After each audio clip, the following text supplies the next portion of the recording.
Di tengah sebuah restoran paling mewah di Jakarta, seorang pelayan muda dipermalukan di depan umum oleh tamu paling berkuasa di ruangan itu. Seorang miliarder yang terkenal dingin dan arogan. Hanya karena satu kesalahan kecil, pria itu menghina habis-habisan sang pelayan dengan kata-kata tajam yang membuat seluruh aula terdiam membeku. Namun tak ada yang menyangka, hanya 1 hari kemudian, justru pria itulah yang berlutut di hadapan gadis itu, gemetar memohon ampunan. Apa yang sebenarnya terjadi dalam 24 jam yang menentukan itu? Mengapa kekuasaan dan uang tidak mampu menyelamatkannya dari kejatuhan terbesar dalam hidupnya? Jangan alihkan perhatianmu dari kisah nyata yang membuat dada sesak ini. Musik lembut mengalun pelan, berpadu dengan denting gelas wine yang saling beradu. Gaun-gaun malam berkilau bergerak anggun di bawah cahaya lampu gantung kristal yang menggantung megah di tengah aula Hotel Grand Aurora, Hotel Bintang 5 di jantung Jakarta. Aroma parfum mahal bercampur dengan wangi minuman keras impor dan bedak riasan, menciptakan suasana mewah yang juga penuh jarak. Di dalam ruangan yang seolah terputus dari dunia nyata itu, semua orang seakan sedang memainkan peran. Para pengusaha sukses, politisi yang tersenyum sopan, selebritas terkenal, dan para pekerja yang diam-diam mengurus segalanya di balik panggung gemerlap. Di antara mereka ada Ayu Larasati, gadis muda dengan seragam pelayan putih bersih, rambut disanggul rapi ditengkuk, wajah tenang seperti malam-malam kerja sebelumnya. Namun matanya lelah dan kakinya sudah hampir tak terasa setelah 3 shift berturut-turut. Malam ini ia tidak berani libur. Malam gala penggalangan dana dan kebersamaan komunitas ini adalah acara besar, paling bergengsi dan paling penting. Ibunya membutuhkan obat dan biaya rawat inap di Rumah Sakit Cipto Mangunkusumo, dan rumah sakit tidak pernah menunggu siapapun. Ayu Larasati berjalan pelan melewati deretan meja berlapis taplak sutra. Tangannya cekatan menyeimbangkan nampan berisi gelas anggur, langkahnya ringan seperti angin, matanya sesekali melirik cepat untuk menghindari tabrakan. Hampir 2 tahun ia bekerja sebagai pelayan dan ia sudah belajar bagaimana menjadi tak terlihat, tidak meninggalkan jejak langkah, tidak menarik perhatian, tidak membuat tamu kesal karena alasan apapun. Tapi malam itu ada sesuatu yang berbeda. Udara di aula terasa lebih tegang, para tamu tampak lebih berkilau namun juga lebih kaku. Karena tamu yang baru saja tiba bukan orang lain, melainkan Raka Wibisono, CEO Grup Cakra Nusantara, pria yang terkenal bukan hanya karena kekayaannya yang luar biasa, tetapi juga karena temperamennya yang sulit ditebak, dingin, dan begitu berkuasa hingga setiap kata-katanya bisa membuat mitra bisnis bangkrut atau kaya raya hanya lewat satu jabat tangan. Ayu Larasati tahu siapa Raka Wibisono. Ia pernah melihatnya di TV, di berita keuangan, atau di media sosial dengan kutipan-kutipan tajam seperti, "Saya tidak merekrut orang yang berpikir miskin untuk jadi manajer. Mental miskin hanya tahu menyalahkan orang lain."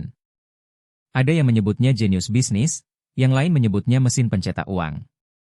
Tapi bagi Ayu Larasati, ia hanyalah tamu yang harus dihindari sejauh mungkin. Karena itu, ketika ia melangkah mendekati area meja VIP tempat Raka Wibisono duduk bersama jajaran direksi dan beberapa tamu asing, ia berulang kali mengingatkan dirinya untuk ekstra hati-hati.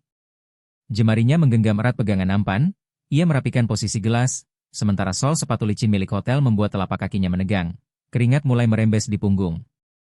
Lalu hal yang tak diinginkan itu terjadi. Dalam sekejap, tepat saat Ayu Larasati melintas di samping meja Raka Wibisono, hak sepatu kirinya tersangkut sedikit pada karpet yang tidak rata. Ia kehilangan keseimbangan dalam sepersekian detik, berusaha menyelamatkan nampan, tetapi satu gelas anggur merah miring, bergetar, lalu terlepas, menghantam tepi meja, memantul, dan muncrat tepat ke sepatu kulit coklat muda mengilap milik Raka Wibisono. Sepatu mahal itu seketika berlumur cairan merah yang kental dan berharga. Area itu seperti membeku. Musik masih mengalun. Orang-orang di meja lain masih tertawa dan mengobrol, tetapi di sekitar meja VIP, semua tatapan kini tertuju pada Ayu Larasati yang panik membungkuk, kedua tangan tetap memegang nampan, mulutnya bergetar, "Maaf, saya minta maaf, saya benar-benar minta maaf, Pak." Tak ada yang menjawab. Tatapan Raka Wibisono perlahan naik dari sepatu yang ternoda, menyusuri tubuh gadis yang sedang menunduk itu, menciptakan jeda tipis setajam sembilu di udara. Orang-orang di meja yang sama seolah bahkan tak berani bernapas. Lalu suaranya terdengar, kering dan dingin. "Kamu pikir kamu sedang apa?" Ayu Larasati menggenggam nampan makin erat, jantungnya berdegup begitu keras sampai telinganya berdenging. "Maaf, saya terpeleset, saya tidak sengaja. Saya minta maaf, Pak." "Maaf?" Raka Wibisono menyeringai, setengah tertawa setengah menghina. "Menurut kamu, kata maaf cukup buat membersihkan wine dari sepatu seharga 45 juta rupiah ini? Atau kata maaf itu juga yang diajarkan orang-orang di kampung kamu waktu kamu dibawa ke kota buat bawa-bawa nampan?" Suasana membeku. Beberapa tamu di kejauhan menghentikan obrolan, sebagian menunduk, pura-pura sibuk dengan gelas di tangan, yang lain sengaja memalingkan wajah seolah tak mendengar apapun, hanya lampu kristal di langit-langit aula Hotel Grand Aurora yang tetap berkilau dingin dari atas. Ayu Larasati berusaha menarik napas, tapi tenggorokannya tersumbat. Ia belum pernah dipermalukan sedemikian rupa di depan umum, apalagi di hadapan ratusan orang di sebuah ruangan tempat ia adalah satu-satunya pelayan yang berdiri di bawah semua tatapan itu. "Nama kamu siapa?" Tanya Raka Wibisono dengan suara yang tetap tenang, justru membuatnya terdengar makin mengerikan. Saya Ayu, Pak." "Ayu Larasati." "Ayu Larasati ya?" Ia terkekeh pendek. Namanya kedengaran mahal. Tapi ingat, seragam putih tidak otomatis bikin kamu jadi orang kelas atas. Di sini kamu cuma tukang bersih-bersih meja, dan jangan pernah lupa itu. Ayu Larasati menggigit bibir. Di seberang aula, seorang wanita parubaya dalam gaun hitam elegan, Mira Handayani, meletakkan gelasnya, matanya menyipit. Ia tidak mengucap sepatah kata pun, tapi tangannya pelan-pelan meraih ponsel, menyalakan kamera, dan mengarahkannya ke meja Raka Wibisono. Sementara itu Ayu Larasati berdiri di tengah badai penghinaan yang mendidih, hanya bisa bertanya dalam hati, "Kalau ibu saya melihat saya sekarang, apa yang akan beliau pikirkan?" Ia tidak tahu. Tapi satu hal pasti, malam yang semula ia kira akan berlalu seperti malam-malam kerja biasa baru saja membuka rangkaian peristiwa yang tak pernah dibayangkan siapapun. Dan dia, gadis pelayan tanpa nama, telah melangkah ke dalam pertarungan terbesar dalam hidupnya, di tengah masyarakat yang kadang menjual murah harga diri seseorang hanya karena segelas wine tumpah di atas sepatu kulit mengilap. Udara di aula Hotel Grand Aurora belum pernah sekental itu. Musik latar yang mewah masih mengalun, tapi bagi orang-orang di sekitar meja nomor 3, tempat Raka Wibisono duduk, semuanya hanya terdengar seperti bising tak berarti. Tak ada yang berani berkedip. Dan Ayu Larasati, pelayan yang barusan membuat kecelakaan kecil, masih berdiri tak bergerak di tengah mata badai yang sedang terbentuk. Di bawah cahaya lampu kristal kekuningan, sisa wine merah masih menetes perlahan di sepatu mahal milik Raka Wibisono, seolah menegaskan lagi penghinaan tak kasat mata yang menurutnya tak bisa dimaafkan. Ia menatap Ayu Larasati seperti menatap sebuah noda. "Saya tanya sekali lagi. Menurut kamu ini siapa sampai bisa berdiri di sini?" Suaranya setajam pisau. "Ini bukan pasar malam di kampung yang bisa kamu lewati dengan tersandung sana-sini lalu bilang maaf dan selesai." Ayu Larasati menunduk, tenggorokannya kering, ia bisa merasakan jelas setiap tatapan yang menembus kulitnya. Wanita tamu di sebelah Raka Wibisono gelisah, diam-diam menarik gaunnya, menggeser tubuh menjauh. Beberapa orang lain menatap Ayu Larasati lalu buru-buru memalingkan wajah, seakan sedang menyaksikan sesuatu yang kotor. "Saya benar-benar minta maaf, Pak," ucap Ayu Larasati lirih, lebih pelan dari bisikan angin, tapi Raka Wibisono mendengarnya. "Ah, jadi kamu minta maaf," ia mengangguk pelan. "Kalau begitu saya juga minta maaf karena terlalu percaya hotel ini tahu cara merekrut karyawan. Mereka rekrut kamu karena kemampuan atau cuma karena kebijakan kuota orang kampung miskin dari Jawa sana?" Sebuah dentuman sunyi menghantam kepala Ayu Larasati. Setiap kata yang keluar dari mulutnya menusuk telinga, bukan karena keras, tapi karena begitu beracun. Kata-kata itu bukan hanya menyerang dirinya sebagai pelayan, tapi juga menghina asal-usulnya, tempat ia lahir dan dibesarkan, sesuatu yang tak pernah ia anggap sebagai aib. Sampai detik itu Ayu Larasati belum menitikkan air mata, tapi jemarinya mencengkeram nampan hingga buku-buku jarinya memutih. Di meja sebelah, seorang tamu pria berjas hitam berdehem pelan, seolah hendak mengatakan sesuatu, namun ia kembali terdiam, menunduk menatap gelas wine. Tak seorang pun ingin menjadi sasaran kemarahan Raka Wibisono. Semua paham bahwa menyinggungnya sama saja dengan dicoret dari semua permainan besar di Jakarta. "Saya ini sudah terlalu baik karena tidak memanggil keamanan untuk seret kamu keluar," lanjutnya dingin. "Kamu tahu berapa harga sepatu ini? Kamu harus bawa nampan berapa tahun dulu baru bisa beli seutas tali sepatu ini," lanjut Raka Wibisono dingin. Wajah Ayu Larasati terasa panas, sebagian karena malu, tapi sebagian lagi karena ada sesuatu yang sedang bangkit dalam dirinya. Sebuah perasaan aneh yang bukan sekadar marah, tapi jelas bukan pasrah lagi.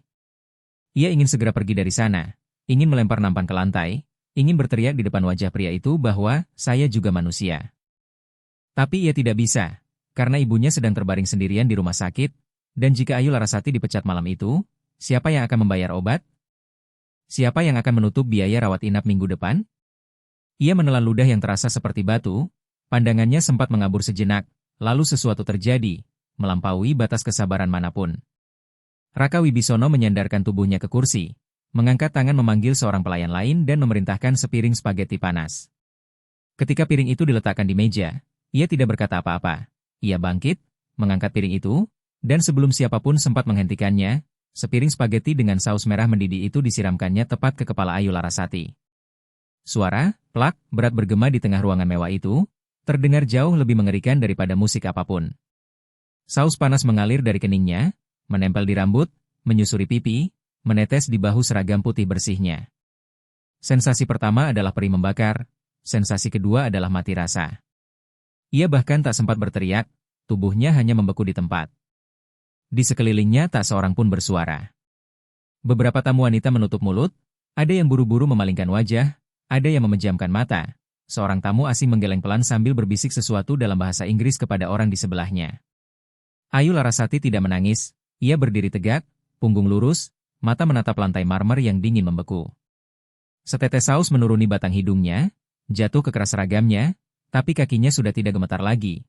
Tangannya tetap menggenggam nampan, meski kini kosong. Ia bisa melihat jelas tatapan puas Raka Wibisono, seolah ia baru saja memenangkan sebuah permainan, menang telak tanpa perlawanan. Pelajaran pertama dalam dunia pelayanan, ucapnya dingin, jaga tanganmu, jaga mulutmu, dan jaga tempatmu. Ayu Larasati tidak menjawab, tapi sorot matanya saat itu sudah tidak lagi penuh ketakutan. Matanya dingin dan sangat jernih. Di kejauhan, Mira Handayani masih berdiri di sana. Tak ada yang benar-benar memperhatikannya karena seluruh aula terdiam oleh kejadian barusan.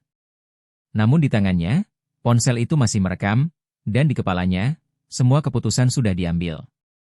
Detik ketika spaghetti panas menyentuh kepala seorang pelayan muda, pada saat itulah sebenarnya Raka Wibisono mengakhiri eranya sendiri. Belum ada satupun orang di ruangan itu yang menyadari. Tapi badai besar sedang disiapkan, dan Ayu Larasati, pelayan kecil yang berdiri di tengah amukan angin, akan menjadi pusat dari perubahan itu. Tanpa ia sadari, cahaya kuning lembut dari lampu di sisa aula memantul di rambutnya yang basah penuh saus, membuatnya tampak seperti dipulas merah darah. Spaghetti menempel di bahu, di lengan, di seragam putih yang kini ternoda aib, saus merah tua mengalir pelan di leher, di tulang selangka, bercampur dengan keringat panas dan asin. Namun Ayu Larasati tetap tak bergerak, tak ada yang berkata apa-apa, seluruh ruangan hening seolah tak percaya apa yang baru saja terjadi. Bukan di pesta semewah ini, bukan di tempat yang disebut puncak peradaban, di mana setiap tindakan seharusnya diperhitungkan di bawah sorotan media dan uang, namun justru di sanalah satu manusia dipermalukan sampai ke titik paling rendah. Ayu Larasati tidak menangis. Bukan karena tidak ingin, tapi karena jika ia menangis, air matanya akan bercampur dengan saus yang mengalir deras di wajah, dan ia takut tak lagi bisa membedakan mana air mata, mana rasa malu yang membakar. Ia menelan kosong, semua kata yang ingin ia ucapkan tersangkut di tenggorokan. Semua hardikan yang pernah ia terima dulu, dari supervisor, dari tamu mabuk, bahkan dari rekan kerja yang meremehkan asal-usul kampungnya, mendadak terasa seperti goresan ringan dibanding sayatan hari ini. Ia merasa seperti berdiri telanjang di hadapan kerumunan yang bisu. Raka Wibisono mundur selangkah, wajahnya datar, mengelap tangannya dengan serbet putih bersih. Ia duduk kembali, merapikan dasinya, lalu menyesap sedikit wine, seolah apa yang baru saja ia lakukan adalah hal wajar, bahkan perlu. Seorang tamu asing yang duduk tak jauh dari Raka Wibisono bergumam pelan dalam bahasa Inggris kepada rekannya, dan Ayu Larasati hanya sempat menangkap samar-samar kata, disgraceful, barbaric. Sepasang suami istri lanjut usia buru-buru berdiri dan meninggalkan meja tanpa sepatah kata pun.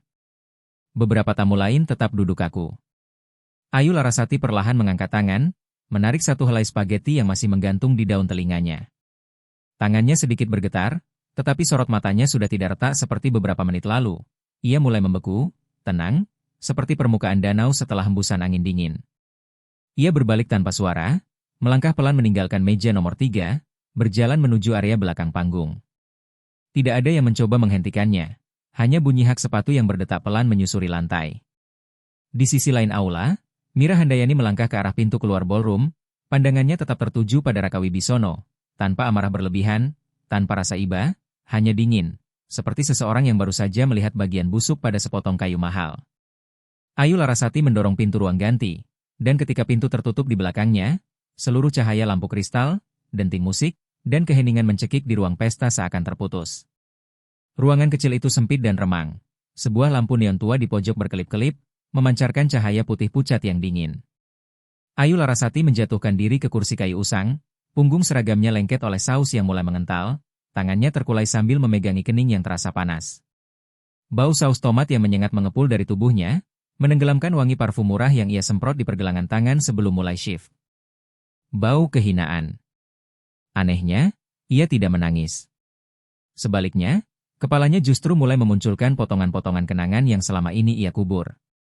Saat kelas 2 SMP, ia pernah dimarahi wali kelas di depan semua teman karena dianggap tampang kampung ketika ibunya tidak punya uang untuk membeli seragam baru. Di kelas 10, ia dipecat dari pekerjaan kasir karena ada pelanggan yang mengeluh suaranya tidak enak didengar. Tahun lalu, ketika baru melamar kerja di hotel ini, supervisornya berkata terus terang, kelihatannya lumayan, yang penting jangan bikin ribut. Ia sudah menelan cukup banyak hinaan, tetapi hari ini, yang disiram ke kepalanya bukan cuma spaghetti, melainkan penghinaan terhadap seluruh pekerja kecil dan martabat satu lapisan masyarakat yang berusaha hidup jujur dari keringat sendiri. Pintu tiba-tiba terbuka, kepala Sari Nugraheni, rekan kerja terdekatnya, muncul dengan wajah tegang. Ayu, kamu nggak apa-apa? Suaranya hampir seperti bisikan, seolah takut ikut disalahkan hanya karena berani peduli. Ayu Larasati menengadah, memaksa diri tersenyum miris. Gimana mau dibilang nggak apa-apa, Kak? Sari Nugraheni masuk, menyerahkan sebotol air mineral dan sehelai handuk bersih. Tadi di luar orang-orang pada bisik-bisik. Katanya ada beberapa yang sempat rekam kejadian tadi, terus ada juga yang bilang Mira Handayani dari tadi ngeliatin semuanya dan mungkin sudah ambil tindakan. Ayu Larasati menyeka wajahnya pelan, ragu sejenak. Kupikir beliau cuma semacam pemegang saham kehormatan. Bukan, jawab Sari Nugraheni sambil duduk di sampingnya. Beliau itu wakil ketua Dewan Direksi Korporasi Nusantara Jaya, perusahaannya Raka Wibisono. Tapi yang kudengar, beliau memang gak pernah cocok sama dia. Beberapa kali rapat, beliau berani bantah rencana dia. Dan dia sering ngomongin beliau di belakang, bilang kalau dia itu suka pilih-pilih orang berdasarkan daerah asal. Paham kan maksudnya? Ayu Larasati tertegun. Pilih-pilih orang berdasarkan daerah asal. Kalimat bernada merendahkan yang baru saja dilontarkan Raka Wibisono kepadanya di depan semua orang. Hanya dalam beberapa menit, di tengah kerumunan, ia merasa ada benang halus yang menghubungkan dirinya dengan perempuan elegan itu. Seorang perempuan yang sukses, tapi mungkin pernah berdiri di posisi yang sama, diremehkan karena datang dari kampung. Menurutku, kali ini beda, Yu, kata Sari Nugraheni pelan. Kayaknya bakal ada orang yang benar-benar berdiri di pihak kamu. Ayu Larasati tidak menjawab. Tangannya perlahan mengusap noda saus di keras seragam, lalu ia menatap lurus ke cermin di depannya, menatap wajahnya sendiri. Di balik lapisan saus dan bercak merah yang berantakan, ada sepasang mata yang tak lagi rapuh. Untuk pertama kalinya, Ayu Larasati merasa dirinya tidak lagi transparan. Di luar sana, sesuatu jelas sedang bergerak. Dan ia, gadis yang selama ini memilih diam, mengerti bahwa jika kali ini ia tidak bersuara, mungkin tidak akan pernah ada kesempatan kedua untuk melakukan hal yang benar, bukan hanya untuk dirinya, tapi untuk semua yang bernasib serupa. Mereka yang berdiri diam di bawah lampu kristal tanpa pernah benar-benar dipandang. Mereka yang hanya butuh satu kesalahan kecil untuk dijadikan hiburan bagi orang-orang berduit. Ayu Larasati menarik napas panjang lalu meletakkan botol air. Kak Sari, katanya dengan suara yang lebih tenang dari sebelumnya, boleh bantu aku cuci seragam ini? Sari Nugraheni terkejut. Kamu mau balik lagi keluar? Ayu Larasati mengangguk pelan. Ya, jawab Ayu Larasati pelan. Aku akan kembali ke sana, tapi bukan untuk minta maaf, bukan untuk menunduk. Terus, buat apa? Tanya Sari Nugraheni, menatapnya cemas. Ayu Larasati menatap balik, menahan napas sejenak. Buat buktiin kalau aku bukan barang murahan. Seragam putihnya sudah kering, tetapi noda saus merah masih menempel seperti bercak darah yang sudah meresap ke kain, tak bisa hilang hanya dengan air dan deterjen. Sari Nugraheni duduk sambil melipat handuk, matanya terus melirik ke arah Ayu Larasati, seolah masih sulit percaya kalau gadis itu benar-benar akan kembali ke ballroom, tempat yang belum 1 jam lalu menjadi panggung penghinaan terbuka di depan ratusan pasang mata. Ayu Larasati berdiri di depan cermin lusuh. Bingkainya yang berlapis cat perak sudah mengelupas di dinding ruang ganti yang bercak-bercak. Di bawah cahaya lampu neon yang berkedip, pantulan dirinya bukan lagi sosok gadis rapuh dengan mata berkaca-kaca yang biasa ia lihat, melainkan sepasang mata yang dalam, jernih, dan tenang. Tenang seperti permukaan laut sebelum badai datang. Ia merapikan seragam, menarik kerah agar lebih rapi, lalu membungkuk mengikat kembali tali sepatu. Ayu, suara Sari Nugraheni terdengar serak. Kamu yakin? Kamu tahu kan, kejadian tadi itu sudah lewat batas. Balik lagi ke sana berarti kamu harus menghadapi dia, menghadapi semua orang yang melihat kamu dipermalukan. Aku balik bukan karena dia, jawab Ayu Larasati tanpa mengangkat kepala. Bukan juga karena mereka. Aku balik karena diriku sendiri. Sari Nugraheni terdiam. Ayu Larasati menarik napas panjang, menyandarkan tangan di meja rias, sekali lagi menatap wajahnya sendiri. Waktu kecil, pernah satu kali aku pulang sekolah sambil nangis karena diejek anak-anak kampung gara-gara celanaku sobek dan dijahit ulang. Aku lari ke rumah, ngadu ke ibu. Ibu cuma ketawa, kasih aku cermin tua dan bilang, coba kamu lihat, ada nggak yang hilang dari diri kamu? Kemiskinan nggak bikin kamu jelek. Tapi kalau kamu biarin orang hina kamu dan kamu diam aja, ya kamu sendiri yang bikin dirimu kelihatan murah. Mata Ayu Larasati berkilat oleh rindu yang menyesakan. Setiap kali mengingat ibu yang sekarang terbaring sendirian di ruang rawat rumah sakit. Dadanya seperti diremas. Perempuan yang selalu percaya bahwa putrinya pantas mendapat perlakuan yang lebih terhormat dari dunia. Ayu Larasati bangkit berdiri, sorot matanya mantap. Aku nggak mau ibu suatu hari lihat anaknya cuma bisa nunduk. Ia menoleh ke arah Sari Nugraheni, suaranya lembut tapi tegas. Selama ini kita terlalu sering diam, Kak. Tiap kali dimaki tamu, kita cuma senyum. Tiap kali dikasih shift jelek, kita cuma bilang, iya. Tapi ada saatnya kalau kita nggak berdiri, selamanya kita bakal dianggap sampah. Sari Nugraheni menatapnya lama, lalu perlahan mengangguk. Di mata perempuan yang sudah lebih dari 10 tahun hidup di dunia pelayanan itu, ada kilatan haru, dan penyesalan untuk dirinya sendiri karena tak pernah punya cukup keberanian seperti gadis di depannya. Kalau begitu, biar aku temenin kamu, ucapnya lirih. Ayu Larasati menggeleng sambil tersenyum tipis. Gak usah, Kak. Ini urusan aku. Ia berbalik menuju pintu, tangannya menggenggam handle besi yang sudah tergores-gores.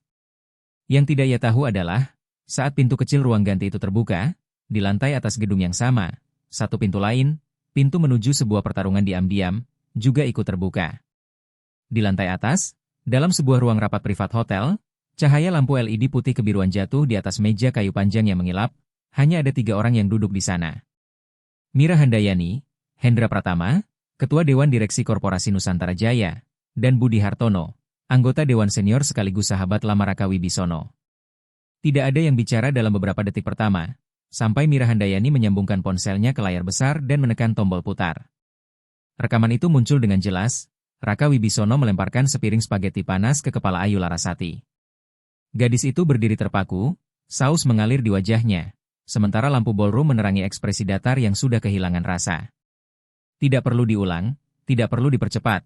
Setiap detik cukup untuk menelanjangi seluruh tindakan kejam itu seperti luka menganga yang tak bisa dibantah.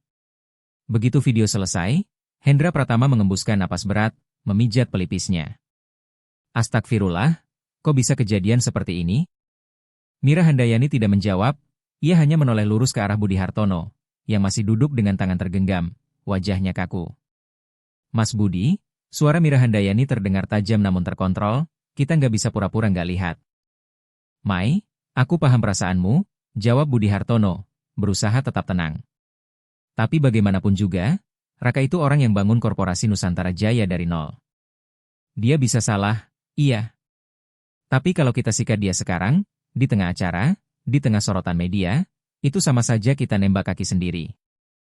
Jadi, Mas mau nunggu apa lagi? Mira Handayani mencondongkan tubuh ke depan.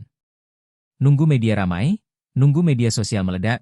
Atau nunggu semua partner cabut dari korporasi Nusantara Jaya gara-gara satu orang yang bahkan gak bisa menghargai manusia lain? Kamu pikir saya nggak paham konsekuensinya? Budi Hartono menggeram. Ini gala yang perusahaan kita selenggarakan sendiri, media sudah diatur, kerusakan ini masih bisa dipadamkan sebelum keluar. Kamu mau lindungi satu pelayan atau mau lindungi kerajaan bisnis yang kita bangun 20 tahun? Jemari Mira Handayani mengepal di atas meja. Saya mau lindungi nilai kemanusiaan. Dan kalau Bapak pikir diam saja itu cara melindungi perusahaan, maaf, Bapak salah besar. Hendra Pratama yang sejak tadi diam di tengah akhirnya angkat suara pelan. Mira, kamu mau apa? Saya mau Raka Wibisono langsung dinonaktifkan dari semua aktivitas perusahaan, dilakukan investigasi internal, dan kita gelar konferensi pers yang transparan. Kalau bapak-bapak nggak setuju, saya akan rilis video ini ke media atas nama pribadi. Ruangan seketika mengeras. Budi Hartono menatapnya, tatapannya tegang seperti kabel yang ditarik sampai nyaris putus. Tapi Mira Handayani tidak mengalihkan pandangannya. Di matanya ada keteguhan yang jarang terlihat, seperti seseorang yang sudah menunggu momen ini sejak lama. Hendra Pratama melihat keduanya lalu mengangguk pelan. Baik. Saya setuju. Budi Hartono membuka mulut hendak membantah, tapi Hendra Pratama mengangkat tangan. Cukup. Dia sudah kelewatan. Kita nggak bisa terus diam seperti kejadian dulu. Mira Handayani menghela napas lega, berdiri. Terima kasih, Pak. Ia melangkah keluar ruangan, berjalan tegak menuju lift. Di tangannya, ponsel yang menyimpan video itu terasa berat seperti sebuah keputusan final yang tinggal menunggu momen untuk diumumkan. Di lantai bawah, di area ballroom yang masih berkilau dengan lampu kristal, Ayu Larasati sedang merapikan keras seragam, melangkah keluar dari area belakang panggung, bersiap untuk sebuah kepulangan yang bahkan tak pernah ia bayangkan. Bukan untuk minta maaf, bukan untuk berdamai, tetapi untuk menunjukkan pada dunia bahwa dirinya, seorang pelayan yang tak punya apa-apa selain harga diri, tidak akan menunduk di hadapan siapapun. Di bawah cahaya lampu gantung, sebuah api kecil mulai menyala. Perubahan itu sudah bergerak. Jam menunjukkan pukul 22.14.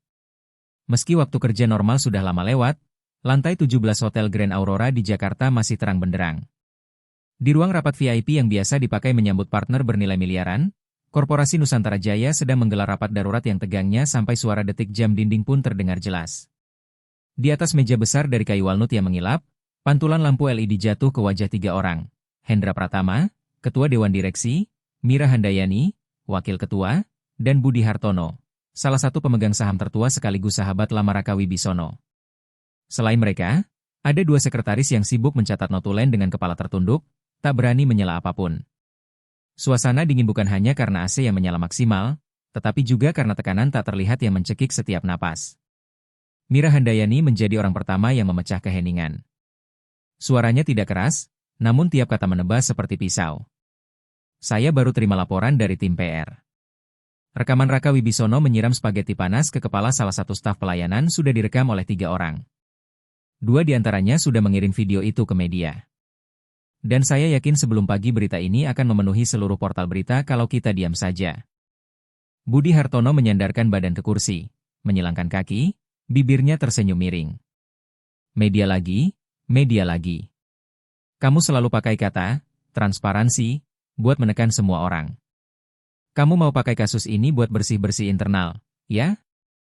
Mira Handayani menoleh, menatap tepat ke matanya. Tidak. Saya nggak perlu menyingkirkan siapapun dengan cara kotor. Saya hanya berusaha menyelamatkan sisa martabat perusahaan ini.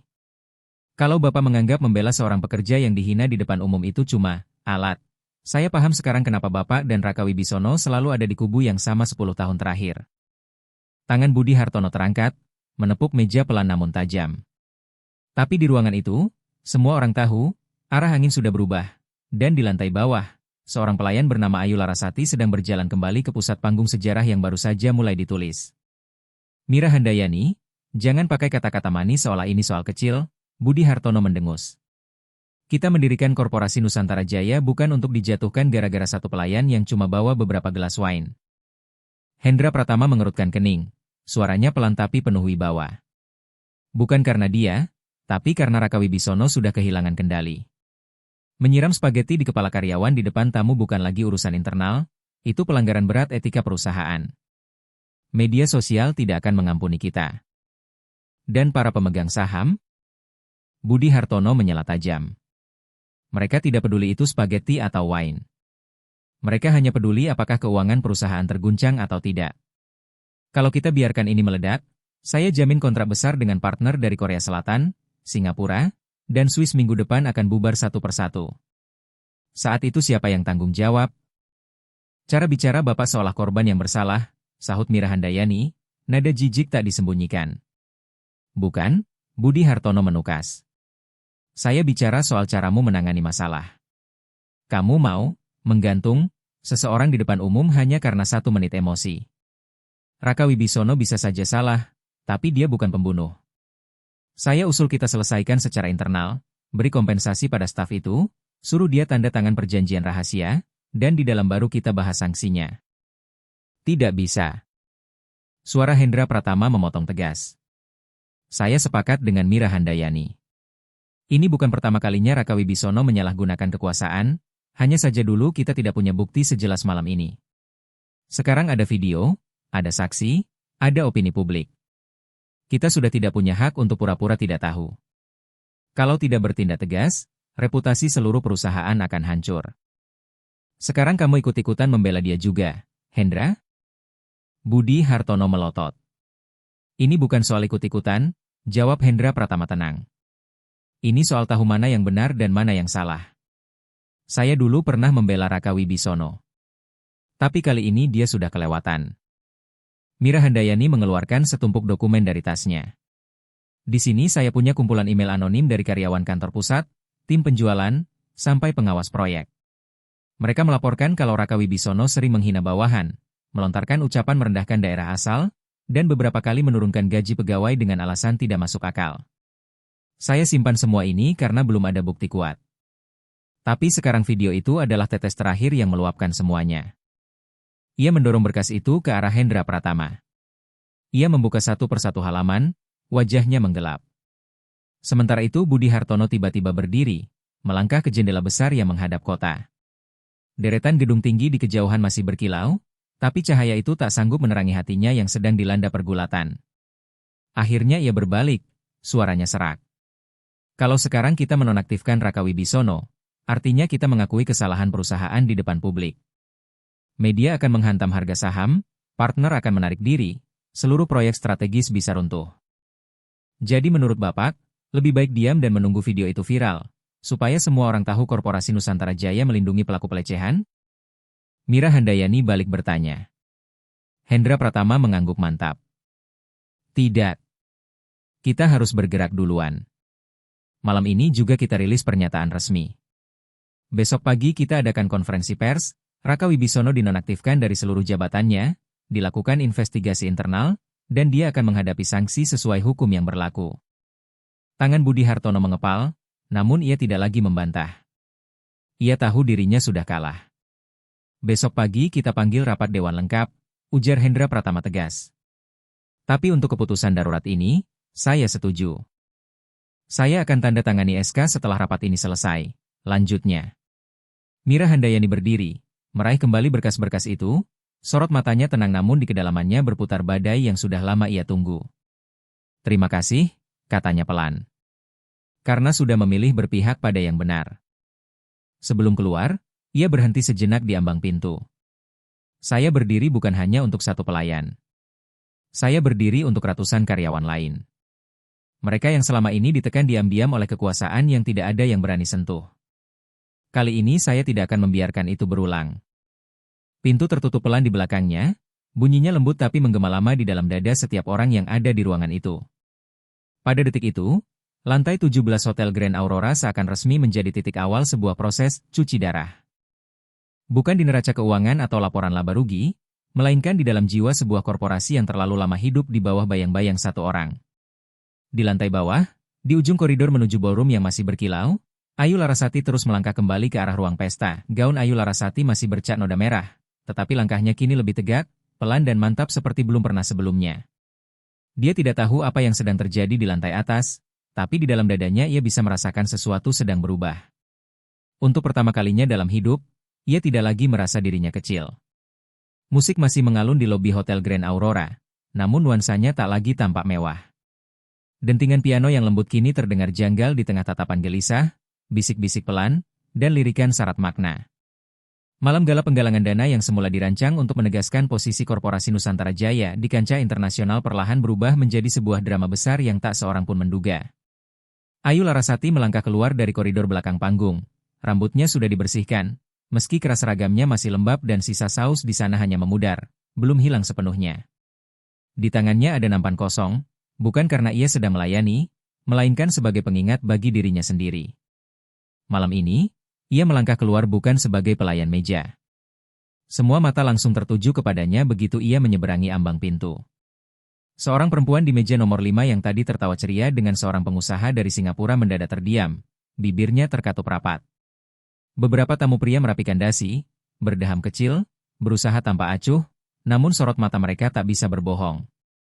Mereka memandang Ayu Larasati seolah ia adalah tokoh utama dalam sebuah adegan film yang akhir ceritanya belum diketahui.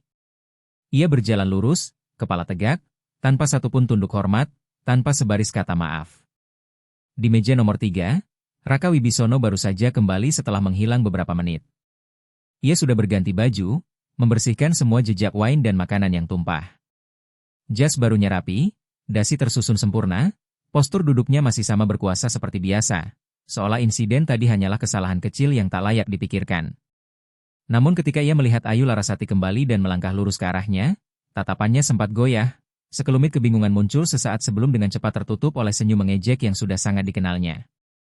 "Kamu masih berani kembali ke sini?" ujarnya sambil menyeringai. "Kukira kamu lebih tahu diri." Ayu Larasati tidak langsung menjawab. Ia berhenti pada jarak yang pas, tidak cukup dekat untuk ditekan, tapi juga tidak cukup jauh untuk mundur. Matanya menatap langsung ke mata pria yang selama ini membuat banyak pengusaha gentar itu. "Bapak tidak perlu mengira apapun," jawabnya tenang, setiap kata sekeras baja. "Saya kembali bukan untuk minta maaf, apalagi untuk mencari pengampunan." Meja nomor 3 membeku. Seorang pria muda yang tampak seperti asisten Raka Wibisono buru-buru hendak berdiri menghalangi, tapi sang bos mengangkat tangan, memberi isyarat untuk tetap duduk. Raka Wibisono menyandarkan punggungnya, menyilangkan tangan di dada, ekspresi di wajahnya seperti seseorang yang sedang menikmati tontonan. "Kamu pikir kamu sedang apa?" tanyanya sinis. "Mau mengajari saya hidup, cuma seorang pelayan?" "Tidak," balas Ayu Larasati, tatapannya tak berkedip. "Saya tidak berhak mengajari siapapun. Tapi saya berhak menegaskan satu hal, saya ini manusia. Bukan sampah. Saya tidak pantas diperlakukan seperti mainan di tangan orang yang punya uang." Beberapa bisik-bisik langsung terdengar di sekitar ballroom. Orang-orang yang tadinya pura-pura tak peduli kini diam-diam mengangkat ponsel, menyorotkan kamera rendah-rendah seakan sedang mengecek pesan, padahal merekam setiap detik. Seorang pelayan perempuan berdiri tegak menghadapi Raka Wibisono, sosok yang namanya selama ini membuat dunia finansial Indonesia waspada. "Kamu kira beberapa kalimat manis tentang harga diri bisa bikin saya menyesal?" Raka Wibisono tertawa pendek. "Jangan berhayal. Dunia ini tidak bergerak karena martabat, tapi karena kekuasaan. Dan kamu tidak punya apa-apa selain mulut." Jari-jari Ayu Larasati mengencang menggenggam tepian nampan. Wajahnya tetap tenang meski jantungnya berdebar kencang nyaris merobek dada. Ia bukan tipe orang yang suka konfrontasi. Dulu ia percaya bahwa menelan hinaan adalah satu-satunya cara bertahan hidup. Tapi malam ini, di tengah ruangan ini, ia mengerti satu hal. Jika ia diam, tidak akan ada seorang pun yang berbicara untuknya. "Kalau begitu, Bapak sebaiknya mulai belajar hidup di dunia baru," katanya pelan namun tegas. "Dunia di mana orang yang punya kuasa juga harus siap membayar harga atas apa yang mereka lakukan." Setelah itu ia mundur selangkah, suaranya merendah tapi menggema ke seluruh ruangan. "Karena video saat Bapak menghina saya sudah beredar di semua forum sejak 10 menit yang lalu." Ucapan Ayu Larasati membuat Raka Wibisono tersentak. Untuk pertama kalinya malam itu raut wajahnya berubah, ada retakan halus di balik topeng percaya diri yang selalu ia kenakan. Ia menoleh ke arah asisten mudanya, yang sedang menggenggam ponsel dengan wajah pucat.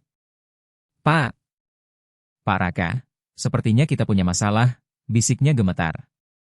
"Masalah apa?" bentak Raka Wibisono. Video itu sedang berada di posisi teratas pencarian.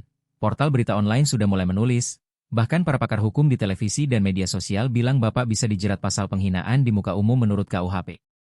Suasana di ballroom membeku. Ayu Larasati tidak menambahkan sepatah kata pun, ia hanya berbalik, melangkah pergi. Tidak seperti saat pertama kali meninggalkan meja itu dengan saus dan spaghetti menetes di rambut serta bahunya, kali ini ia berjalan dengan langkah tenang, meninggalkan di belakangnya badai yang perlahan mulai terbentuk.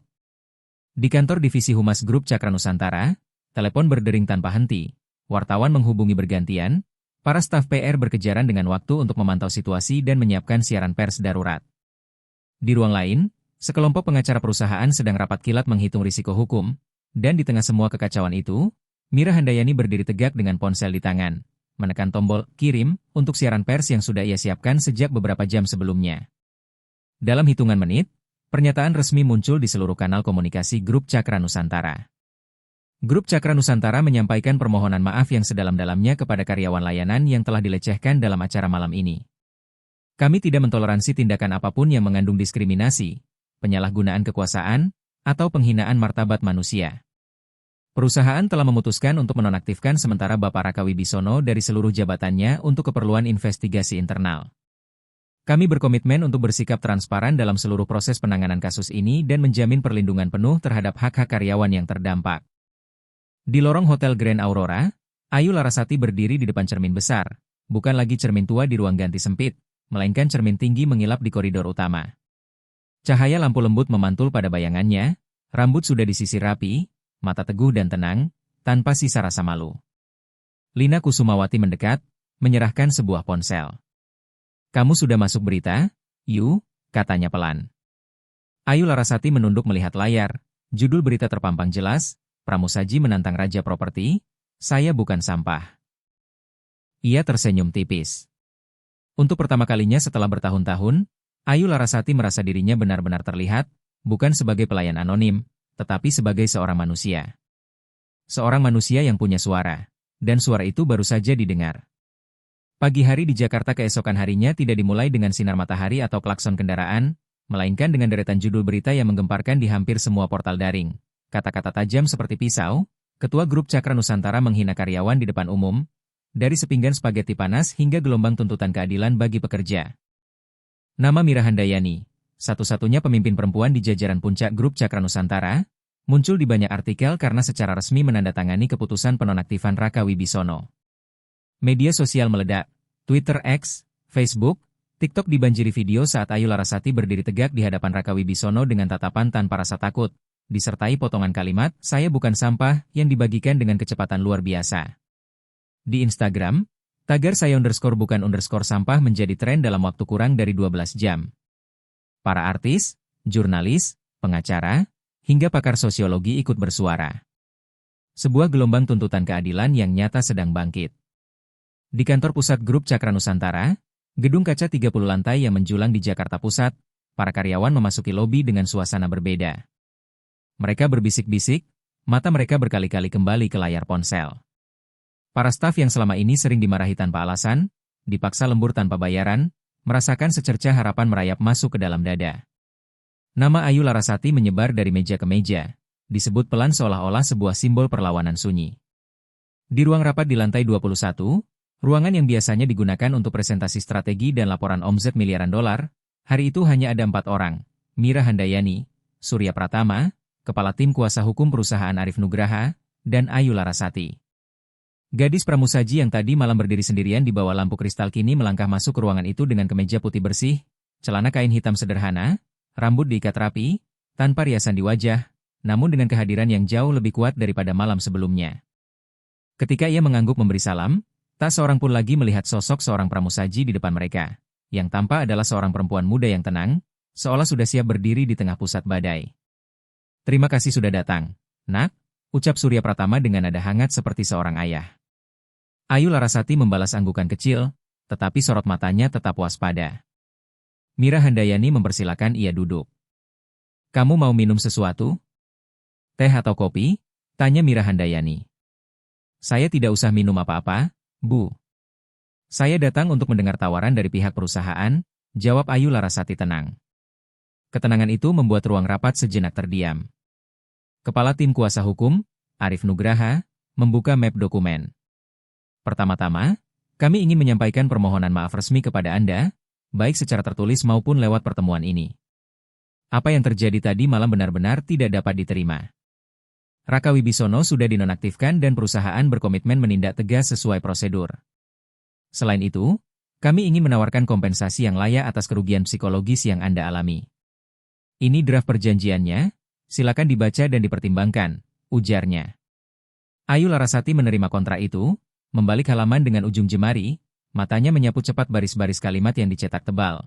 Kompensasi sebesar kurang lebih 150 juta rupiah, kewajiban menjaga kerahasiaan, tidak menggugat secara hukum, tidak memberikan keterangan lebih lanjut kepada media, dan bersedia mengakhiri perkara setelah menerima kompensasi.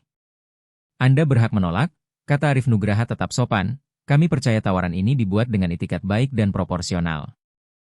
Ayu Larasati menutup kembali berkas itu. Boleh saya bertanya, apakah perusahaan berniat menyampaikan permohonan maaf secara terbuka di media?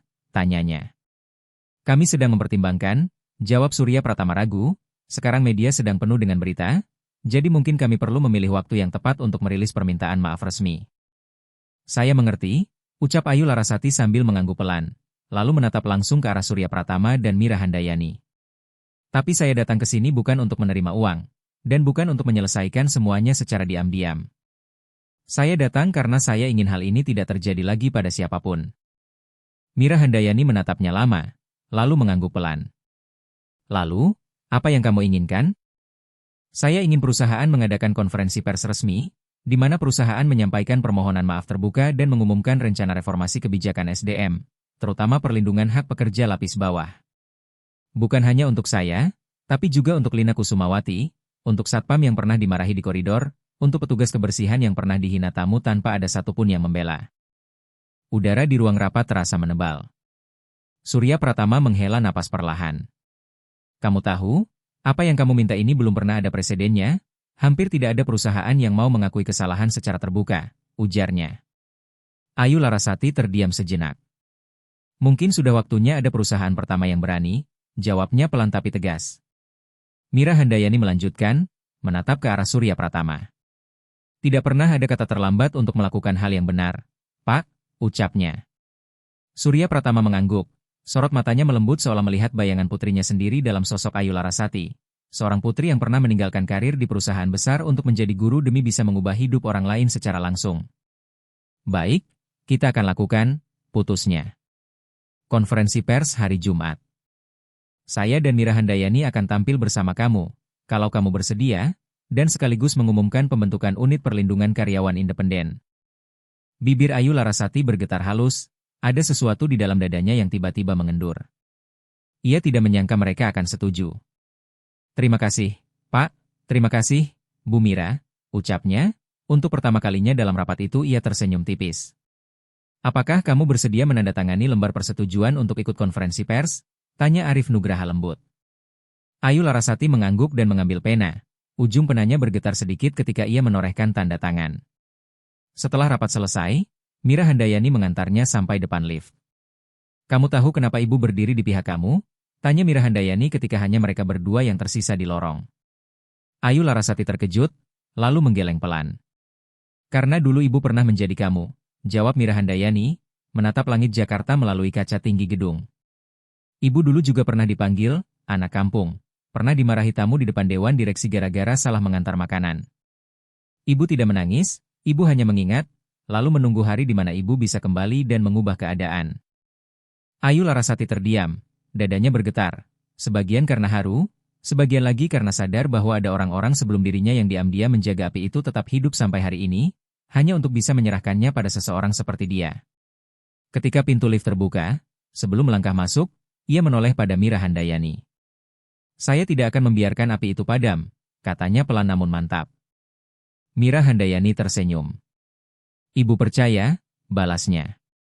Pintu lift menutup perlahan, memantulkan bayangan Ayu Larasati, gadis yang dulu hanya menjadi bayangan di balik panggung hotel, kini sedang diantar naik menuju sebuah peran baru yang bisa mengubah cara satu perusahaan, bahkan mungkin satu generasi pekerja, diperlakukan. Kini Ayu Larasati perlahan-lahan sedang berubah menjadi simbol bagi sesuatu yang lebih besar dari sekadar keadilan, sebuah kesadaran yang bangkit. Perubahan itu tidak lahir dari pidato-pidato megah, melainkan dari satu suara kecil yang berani berdiri tegak di tengah gelapnya malam. Ruang rapat di lantai 25 gedung kaca 30 lantai milik grup Cakra Nusantara hari ini penuh sesak. Seluruh pemegang saham besar, para direktur wilayah, penasihat strategi, tim hukum internal, dan jajaran senior komunikasi korporat dipanggil hadir kurang dari 24 jam sejak media meledak karena video penghinaan terhadap seorang pramusaji.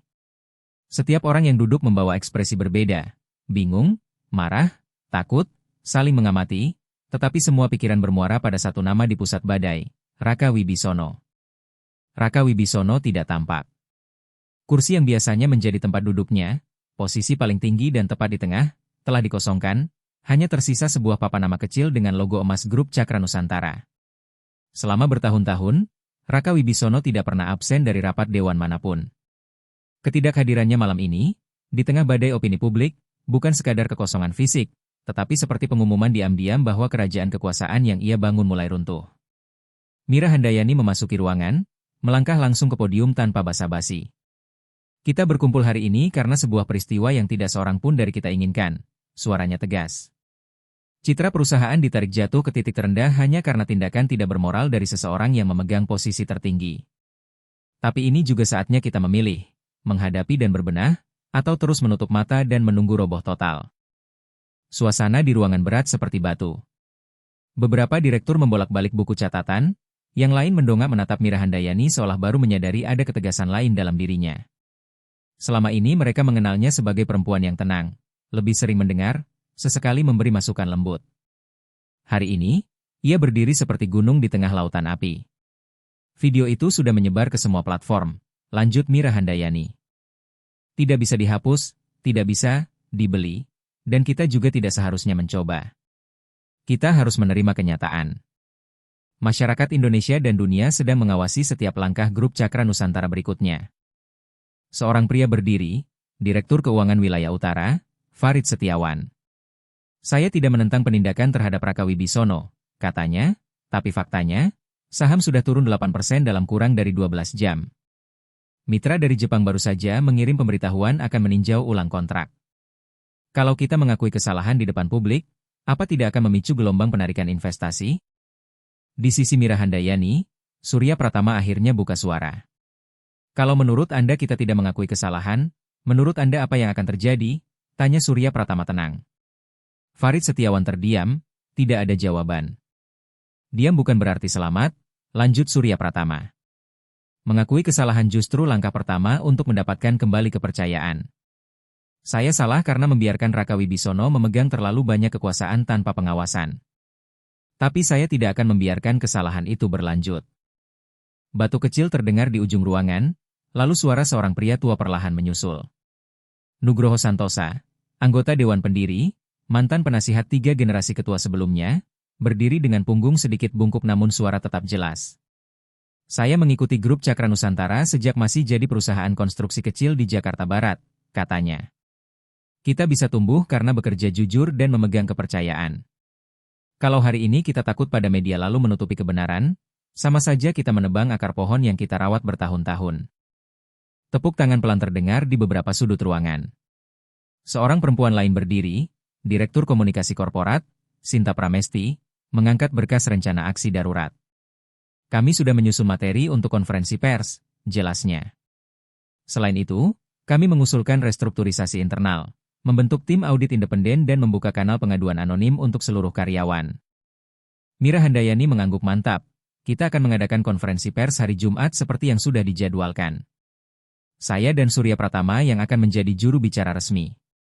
Ayu Larasati, sebagai pihak yang dirugikan, juga akan hadir kalau dia bersedia, ujar Mira Handayani. Beberapa tatapan ragu sempat berkelebat, sampai seorang pemegang saham muda angkat suara. Tapi kalau dia muncul di depan publik, bukankah akan terlihat seolah perusahaan sedang dikendalikan oleh seorang karyawan rendahan? Tidak, jawab Mira Handayani tegas.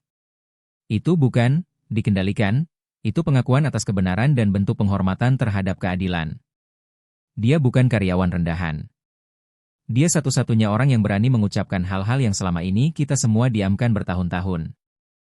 Tidak ada lagi yang berani membantah. Pada akhirnya, Dewan menyetujui dengan suara 92% untuk memberhentikan secara permanen Raka Wibisono dari semua jabatannya, membawanya ke hadapan Dewan Disiplin, serta mewajibkannya menyampaikan permintaan maaf terbuka dalam konferensi pers nasional, sekaligus meluncurkan program reformasi budaya perusahaan dengan tema Cakra Nusantara lahir kembali, kekuasaan dari ketulusan. Di sudut lain Jakarta, Raka Wibisono duduk di penthouse miliknya, menatap layar TV yang menayangkan breaking news, membekukan wajahnya tepat di detik ketika ia menyiram spaghetti ke kepala Ayu Larasati. Ia meneguk wine, tapi minuman itu terasa hambar, ponsel berdering tanpa henti, namun tak satupun panggilan ia angkat. Pesan singkat dari para mitra hanya berisi 2 kata, kami mundur. Asisten pribadinya berdiri gemetar di depan pintu, memegang setumpuk berkas tebal. Pak Raka, Tim kuasa hukum baru saja mengirimkan salinan gugatan. Ayu Larasati menolak perjanjian kompensasi, dan pihak grup Cakra Nusantara sudah mengumumkan keputusan disiplin. Bapak dikeluarkan dari dewan. Wajahnya mengeras, lalu ia melempar gelas wine ke dinding hingga pecah berkeping-keping. Hanya karena satu pramusaji kecil, geramnya, tetapi tidak ada yang menjawab. Dalam keheningan itu, yang terdengar justru suaranya sendiri, kosong dan penuh racun, yang kini diputar ulang dari berbagai siaran berita sebagai bukti keruntuhannya. Di sebuah kafe kecil di tepi Sungai Ciliwung, Ayu Larasati duduk bersama Lina Kusumawati, menatap cahaya senja yang pucat. Mereka tidak banyak bicara, hanya suara mesin kopi, denting sendok menyentuh cangkir, dan sebuah lagu sendu mengalun pelan dari radio. "Kamu tidak takut?" tanya Lina Kusumawati pelan. Ayu Larasati menatap jauh. "Takut? Tentu saja. Tapi kalau tidak ada yang berdiri, kita akan diinjak selamanya." "Kamu melakukan sesuatu yang aku saja tidak berani," ujar Lina Kusumawati, matanya memerah. 10 tahun ini aku hidup seperti bayangan. Aku berterima kasih padamu." Ayu Larasati tersenyum, kali ini senyum yang benar-benar tulus, tanpa pura-pura, tanpa perisai. "Aku tidak melakukan hal besar. Aku hanya tidak mau menundukkan kepala lagi, barang sekalipun." Pekan berikutnya, konferensi pers berlangsung sesuai rencana. Wartawan memadati ruangan sampai hampir tak ada celah tersisa. Ketika Ayu Larasati melangkah ke atas panggung bersama Mira Handayani dan Surya Pratama, seluruh aula hening beberapa detik. Lalu tepuk tangan pun bergema, pelan namun mantap, bukan karena kagum pada seorang selebritas, melainkan karena sesuatu yang terasa jauh lebih sakral, keberanian seorang yang kecil menantang kekuasaan. Pada saat itulah, perubahan sosial benar-benar mulai bergerak, bukan karena sebuah vonis pengadilan, melainkan karena retakan kecil dalam sistem kekuasaan yang dulu tampak abadi. Retakan yang dibuat oleh seorang gadis muda dengan modal ketulusan dan rasa harga diri yang tidak bisa dibeli.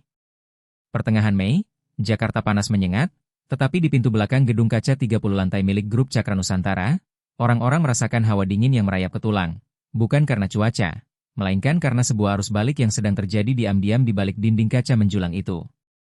Raka Wibisono telah dikeluarkan dari Dewan Komisaris. Seluruh kewenangan administratifnya dibekukan, dan kepemilikan sahamnya diblokir sementara untuk kepentingan investigasi. Namun itu belum menjadi akhir. Serangkaian gugatan perdata dari mantan karyawan, staf level bawah, bahkan beberapa pemasok mulai berdatangan bersamaan. Nama Raka Wibisono kini tak lagi identik dengan kekuasaan, tetapi dengan satu kata yang sama di setiap tajuk berita. Diktator sistem media nasional Indonesia mulai mengupas lebih dalam soal budaya perusahaan yang menyalahgunakan kekuasaan.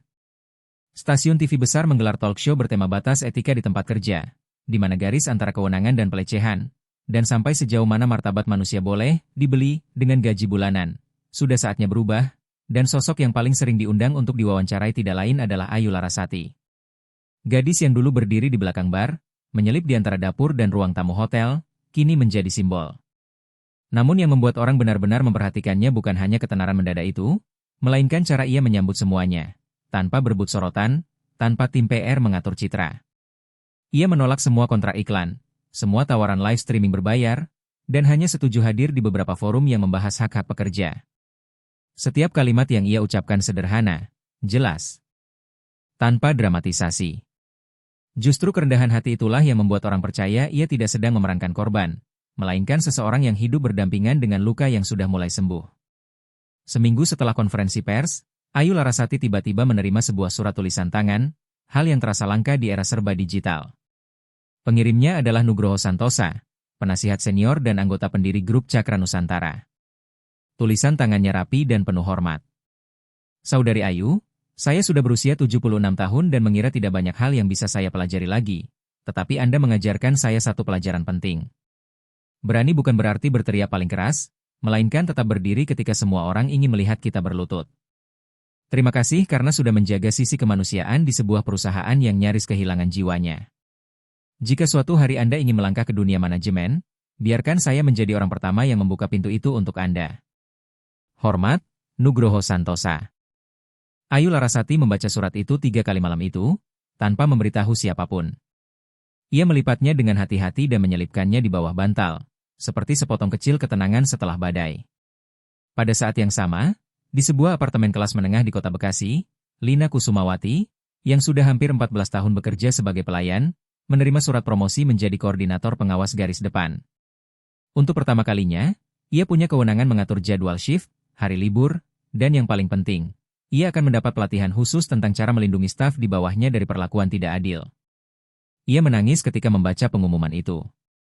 "Kamu berhasil, Ayu," bisiknya pada angin saat duduk sendiri di balkon yang remang. Kisah Ayu Larasati merambah keluar dari lingkup grup Cakra Nusantara. Perusahaan-perusahaan lain mulai mengadakan dialog internal, membuka kotak saran anonim yang dikelola pihak ketiga, dan menyewa konsultan independen untuk mengaudit budaya kerja. Dalam sebuah talk show di Kompas TV, seorang CEO muda berkata, "Dulu kami mengira manajemen hanya soal mengelola angka, tetapi setelah kasus di Cakra Nusantara, saya paham bahwa tanpa budaya yang sehat, cepat atau lambat angka-angka itu sendiri akan mengkhianati kami." Salju di tengah musim panas mulai turun seperti itu. Tanpa rasa beku di kulit, tetapi butiran-butiran putih dingin itu jatuh perlahan di atas fondasi kekuasaan yang tampak kokoh, lalu mulai membuatnya retak dari dalam. Suatu sore hari Sabtu, Ayu Larasati mendapat undangan ke kantor pusat Kementerian Ketenagakerjaan, Kemenaker, di Jakarta untuk menghadiri forum kesetaraan di tempat kerja. Ia mengenakan kemeja putih, celana jeans hitam, dan tetap memakai sepatu bata tuanya. Di aula megah itu, ia duduk di antara para pengusaha, perumus kebijakan, dan pejabat tinggi.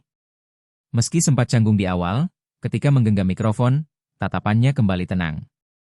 "Saya tidak pandai berbicara," katanya pelan namun jelas, "saya hanya berpikir, kalau ada di antara kita yang pernah dianggap tidak pantas menerima satu kata maaf, hari ini saya ingin mengatakan, kita semua layak dihormati, apapun pekerjaan kita."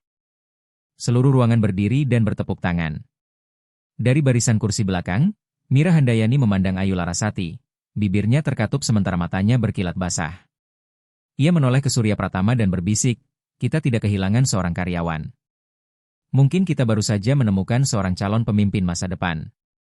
Malam itu, di kamar kos kecil yang sudah begitu akrab, Ayu Larasati duduk di dekat jendela, menatap lampu jalan dan cahaya dari toko-toko yang belum tutup. Di tangannya ada surat dari Nugroho Santosa, tetapi kali ini ia mengambil selembar kertas kosong. Ia mulai menulis surat baru, bukan untuk dikirimkan kepada siapapun, melainkan untuk dirinya sendiri. "Untuk Ayu, kamu sudah berdiri lagi, tapi jangan pernah mengira ini adalah akhir. Kamu bersuara bukan hanya untuk dirimu, tapi sekarang juga untuk ribuan orang lain yang belum cukup berani. Kamu tidak perlu menjadi pahlawan, cukup terus hidup dengan jujur. Dan kalau suatu hari kamu melihat seseorang sedang menunduk di tengah kerasnya hidup, jadilah orang pertama yang melangkah dan berkata, 'Aku mengerti kamu, aku pernah berada di posisi yang sama.' Itulah cara api tetap menyala." Ayu Larasati melipat surat itu, menyelipkannya ke dalam buku catatan tuanya lalu mematikan lampu. Angin malam menyelinap pelan lewat jendela. Salju tak kasat mata itu seakan masih terus turun, tak ada yang melihatnya, tetapi semua orang dapat merasakannya. Ia turun untuk membersihkan, untuk mengingatkan bahwa di masyarakat ini ketulusan bukan kelemahan, dan ketika orang kecil bersuara, dunia akan dipaksa mendengarkan. 1 bulan setelah konferensi pers yang mengguncang itu, Grup Cakra Nusantara resmi meluncurkan program reformasi internal bernama Program Penjaga Api. Rangkaian langkah konkret untuk membangun lingkungan kerja yang adil, manusiawi, dan penuh respek dari akar yang terdalam. Bukan dengan slogan kosong atau pelatihan formalitas, melainkan lewat orang-orang nyata yang keluar dari bayang-bayang, seperti Ayu Larasati. Pagi itu, Ayu Larasati berdiri di depan aula lantai 5 gedung kantor pusat Grup Cakra Nusantara. Lebih dari 300 karyawan dari berbagai divisi, dari petugas kebersihan, satpam, resepsionis, juru masak, hingga staf akuntansi, asisten dan insinyur, memenuhi setiap kursi. Tidak ada jas formal, tidak ada dasi, hanya seragam sederhana, kaos oblong, beberapa jaket pudar yang sudah lama dipakai, tetapi semua mata tertuju ke panggung, ke arah Ayu Larasati yang menggenggam mikrofon dengan tangan sedikit bergetar namun tatapan mantap. "Selamat pagi semuanya," ucapnya pelan namun jelas. "Nama saya Ayu Larasati. Mungkin teman-teman kenal saya dari video yang sempat viral itu." Beberapa tawa kecil terdengar, bukan mengejek, melainkan seperti cara bersama untuk mencairkan ketegangan. "Dulu saya pikir bekerja keras saja sudah cukup," lanjutnya, "tapi saya keliru, karena kalau kita tidak tahu cara melindungi diri, kerja keras itu hanya akan membuat kita makin habis." Tatapannya turun ke baris depan, di mana Lina Kusumawati duduk dengan mata berkaca-kaca. Di sampingnya ada Arman Saputra, satpam yang dulu pernah dimarahi di tengah lobi karena berani mengingatkan tamu agar tidak merokok di area tertutup. "Saya berdiri di sini bukan karena saya istimewa," kata Ayu Larasati. Saya berdiri di sini karena saya tahu banyak di antara kita yang pernah dan masih harus menanggung luka dalam diam. Aula hening seketika. Mulai hari ini, kita tidak akan diam lagi.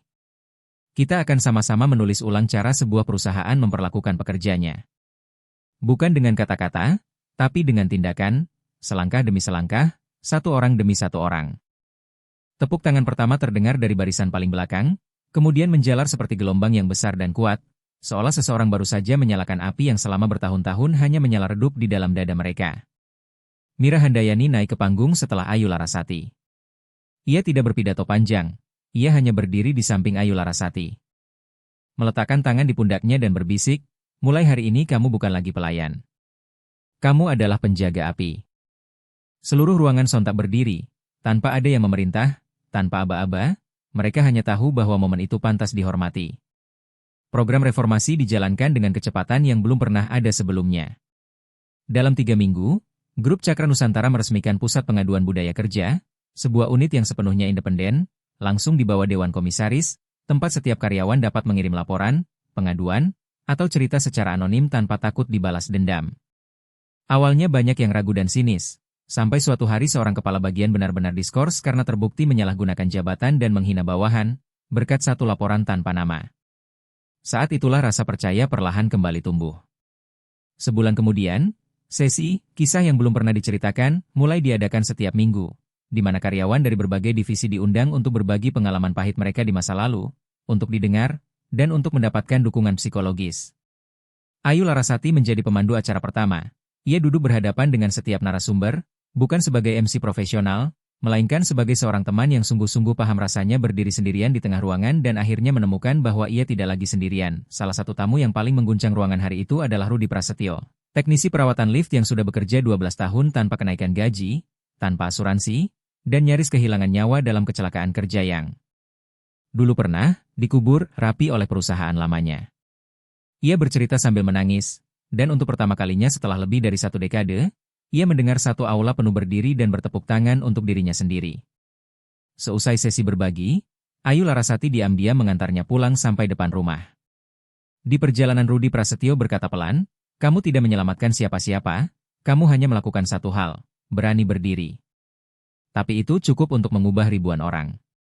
Tidak ada yang pernah mengajariku hal itu, tapi kamu membuat aku melihat bahwa hal itu benar-benar ada." Ayu Larasati tersenyum tipis. Ia mengerti bahwa perubahan sejati tidak lahir dari slogan yang diteriakkan di aula besar, melainkan dari momen ketika orang mulai saling menatap dan sungguh-sungguh melihat satu sama lain. Di sudut lain, di ruang kerja lama milik Raka Wibisono yang kini resmi diserahkan kepada Divisi Manajemen SDM, sebuah foto baru dipajang di dinding.